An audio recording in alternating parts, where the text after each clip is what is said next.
একজন বিশ্বাসী ব্যক্তির মৃত্যুর পরে তার মৃতদেহকে কবর করা উচিত নাকি দাহ করা উচিত? কোনটা করলে সে ব্যক্তি মুক্তি বা উদ্ধার পাবে? এরকম প্রশ্ন আমাকে অনেকেই করে। আসুন এই প্রশ্নের উত্তর বোঝার চেষ্টা করি। আমাদের বুঝতে হবে একজন ব্যক্তির মৃত্যু হলে সে ব্যক্তির সঙ্গে কি হয়, সে ব্যক্তি কোথায় যায়।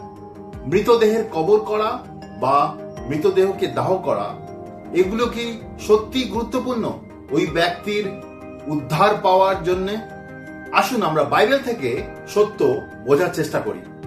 বাইবেল খুব স্পষ্টভাবে বলে একজন ব্যক্তির যখন মৃত্যু হয় সে ব্যক্তি ওই শরীর থেকে আলাদা হয়ে যায়। মৃত্যু মানে ওই ব্যক্তির শেষ নয়, কিন্তু ওই ব্যক্তির শরীরের, পার্থিব শরীরের শেষ অবস্থা। মৃত্যু মানে মানুষের আত্মা আর তার পার্থিব শরীর আলাদা হয়ে যায়। উপদেশক তার 12:7 উল্লেখ রয়েছে মাটি মাটিতেই ফিরে যাবে, আর যে আত্মা ঈশ্বর দিয়েছেন সেই আত্মা তার কাছেই ফিরে যাবে। এখানে দেহকে বলা হয়েছে মাটি, সেটা মাটিতেই ফিরে যাবে। ঈশ্বর মাটি থেকে মানুষকে সৃষ্টি করেছিল, সেই জন্য এখানে লেখা রয়েছে মাটি মাটিতে ফিরে যাবে, আর আত্মা ঈশ্বরের কাছে ফিরে যাবে। যে ব্যক্তি প্রভু যিশুকে বিশ্বাস করত, যে ব্যক্তি প্রভু যিশুতে নতুন জন্ম প্রাপ্ত হয়েছিল, প্রভু যিশুকে বিশ্বাস করে চলতো, সে ব্যক্তির আত্মা ঈশ্বরের কাছে যাবে। 2 কোরিন্থীয় তার 5:8 সাধু পল বলছেন, আমার দেহের ঘর থেকে দূর হয়ে প্রভুর সঙ্গে বাস করাই উত্তম মনে করি। মানে তিনি বলছেন যেদিন তার মৃত্যু হবে এই দেহের ঘর তিনি ত্যাগ করবেন, আর তার আত্মা ঈশ্বরের সঙ্গে গিয়ে বাস করবেন। এরপরে আমরা ফিলিপিওর 1:23 দেখতে পাই সাধু পল লিখছেন, আমি মরে গিয়ে খ্রিস্টের সঙ্গে থাকতে চাই, কারণ সেটা অনেক ভালো। সাধু পল বলতে চাইছেন মৃত্যুর পরে তার আত্মা ঈশ্বরের কাছে ফিরে যাবে। এরপরে আমরা দেখব যখন প্রভু যীশু খ্রিস্ট ক্রুশের উপরে ছিলেন, তার মৃত্যুর কিছু সময় আগে তিনি তার সঙ্গেই ক্রুশবিদ্ধ হয়েছিল এমন এক ব্যক্তির সঙ্গে কথা বলছিলেন। সেই ব্যক্তি প্রভু যীশুকে বিশ্বাস করে, আর প্রভু যীশু তাকে বলেছিলেন, তুমি আজই আমার সঙ্গে পরম দেশে উপস্থিত হবে। লুকে 23:43। প্রভু যীশু তাকে বলেছিলেন যে তার আত্মা পরম দেশে ঈশ্বরের উপস্থিতিতে যাবে। এই বাক্যগুলি থেকে এটা খুব স্পষ্ট হয়ে যায় কি মৃত্যুর পরে একজন ব্যক্তির শারীরিক দেহ আর আত্মা আলাদা হয়ে যায়। আর একজন প্রকৃত বিশ্বাসীর জন্য, যিনি প্রভু যিশুকে বিশ্বাস করেছিলেন আর তার বিশ্বস্ত হয়ে জীবন যাপন করেছেন, তার আত্মা ঈশ্বরের কাছে যায়। এবার প্রশ্ন হচ্ছে মৃতদেহের সঙ্গে কি করা উচিত? যিনি প্রভু যিশুকে বিশ্বাস করতেন তার মৃতদেহকে কি দাফন বা কবর করা উচিত নাকি দাহ করা উচিত?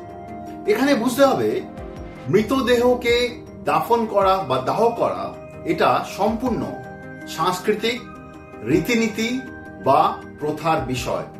এটা উদ্ধার বা মুক্তির বিষয় নয়। অনেক সংস্কৃতিতে দাফন বা কবর করা প্রচলিত আছে, কারণ তারা মনে করে এটা সম্মানজনক এবং পুনরুত্থানের প্রতীক। আবার অনেক সংস্কৃতিতে দাহ করা বা ক্রিমেশন প্রচলিত আছে, কারণ তারা প্রথাগতভাবে বা সামাজিক রীতিনীতির হিসেবে বা পারিবারিক রীতিনীতি হিসেবে এরকম বিশ্বাস করে। কিছু পৌত্তলিক সংস্কৃতিতে মৃতদেহকে অপবিত্র বা অশুভ করে মানা হয়, সেই জন্যে তাদের সংস্কৃতিতে তারা মৃতদেহকে দাহ করে বা পুড়িয়ে ফেলে। কিন্তু এটা বাইবেল সম্মত বিশ্বাস নয়। দাফন করা বা কবর দেওয়ার জন্যে এক নির্দিষ্ট জায়গার দরকার পড়ে। আজকাল অনেক দেশ বা তাদের সরকাররা বুঝতে পারছে দাফন বা কবর করার জন্য জায়গা উপলব্ধ নেই, সেই জন্যে তারা দাহ করা বা ক্রিমেশন করতে উৎসাহিত করছে। যেমন আমরা দেখতে পাই পশ্চিমা দেশগুলোতে অনেক জায়গাতেই দাহ করা বা ক্রিমেশন প্রথা চালু হয়েছে। অনেক জায়গাতে মৃতদেহকে দাহ করা বা ক্রিমেশন করার পরে তার যে অস্থি বিশেষ থাকে সেটাকে কবর করে দেওয়া হয়। বর্তমান সময়ে আমরা দেখতে পাই জাপানে দাফন করা বা কবর করাকে সরকারিভাবে নিষিদ্ধ করা হচ্ছে, কারণ সেখানে কবর করার জায়গা অভাব রয়েছে। সেই জন্যে সরকার অনুরোধ করছে বিভিন্ন ধর্মের লোকেদের তারা যেন দাহ করা বা ক্রিমেশন করার প্রসেসকে ফলো করে, মানে তারা যেন মৃতদেহকে দাহ করে। তো গুরুত্বপূর্ণ বিষয়টা কি? গুরুত্বপূর্ণ বিষয় এটা নয় কি আপনি একটা বিশ্বাসীর মৃতদেহকে দাফন করছেন না দাহ করছেন। এই দাফন করা বা দাহ করা এটা কিন্তু ওই ব্যক্তির উদ্ধার বা মুক্তিকে নির্ধারণ করে না। যা একজন ব্যক্তির মুক্তিকে নির্ধারণ করে তা হলো এটা, সে ব্যক্তি যখন জীবিত ছিল সে কি সুসমাচারে বিশ্বাস করেছে, সে কি পাপ থেকে সম্পূর্ণ মন পরিবর্তন করেছে, সে কি প্রভু যিশুকে তার জীবনে গ্রহণ করেছে, সে কি প্রভু যিশুকে বিশ্বাস করে তার আত্মার দ্বারা চালিত হতো, সে কি ঈশ্বরের প্রতি বিশ্বস্ত ছিল। কারণ বাইবেলে লেখা রয়েছে যোহনের 3:16 যে প্রভু যিশুকে বিশ্বাস করে সে উদ্ধার পায়, সে অনন্ত জীবন পায়। ঈশ্বর মানুষকে ধুলি থেকে সৃষ্টি করেছেন।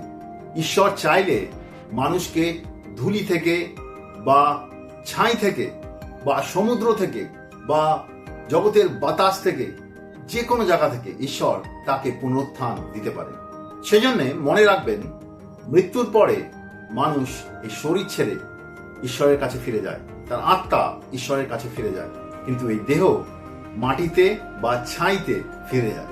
কবর করা বা দাহ করা এটা সামাজিক সাংস্কৃতিক রীতিনীতি, এটা উদ্ধারের জন্য জরুরি নয়। কোনো বিশ্বাসীর মৃতদেহকে দাফন করবেন না দাহ করবেন এটা ওই বিশ্বাসীর উদ্ধার বা মুক্তিকে নির্ধারণ করে না। আমাদের আসল প্রস্তুতি নেওয়া উচিত কি আমরা প্রভু যিশুকে গ্রহণ করেছি কিনা, আর তাকে বিশ্বাস করে বিশ্বস্তভাবে এই জগতে চলছে কিনা, সেটা নির্ধারণ করে কি একজন বিশ্বাসী উদ্ধার পাবে কিনা। আমি বিশ্বাস করি ঈশ্বর আপনাকে সাহায্য করবেন এই বাক্যের দ্বারা। ধন্যবাদ।